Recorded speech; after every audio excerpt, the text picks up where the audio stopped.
Hi, magandang araw. Kamusta po kayong lahat? Welcome po muli sa aking daily life vlog. Natapos na tayong maglinis ng kabahayan. At ito nga, ang lababo. Ayan ang mga gagawin ko. Tatapon nga pala ako ng basura at isinort ko na nga ito.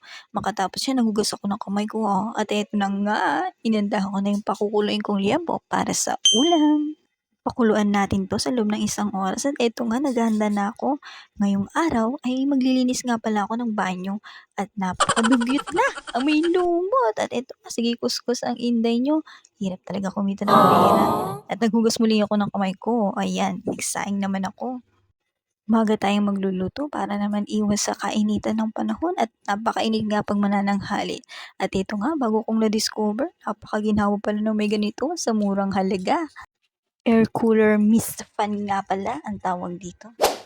At ito nga, ininda ang ating sinaing. At sumunod nga, inihanda ko na yung paminta at asin. At pamintahan ko uli itong ating liempo bago ko i-pan fry dito sa ating grill pan. At ito na nga, isa-isa ko na nga itong inilagay para timplahan.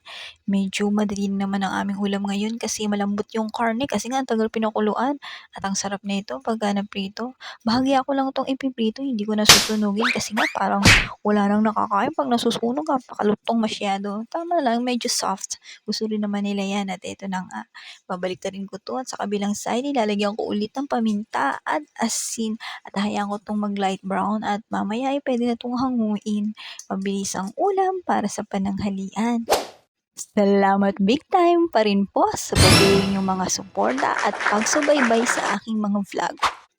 At eto na, antayin na lang nating maluto ang ating ulam na liempong prinito. At eto na siya nung naluto. So yummy! Tara, kain tayo.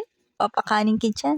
At ngayong araw nga, dumating na rin yung parcel ko. Nasira na nga pala yung isa kong power bank. Kaya nga napakuha na naman ako. Nasagad ko na nga yung last pay ko. Naka, wala na akong sasahurin. Pambayad na lang.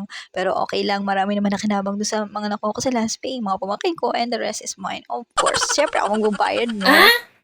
10,000 mAh nga pala itong power bank na nakuha ko at sulit na sa presyo niyang less than 400. Konti lang naman ang tubo sa last pay, di na tayo talo.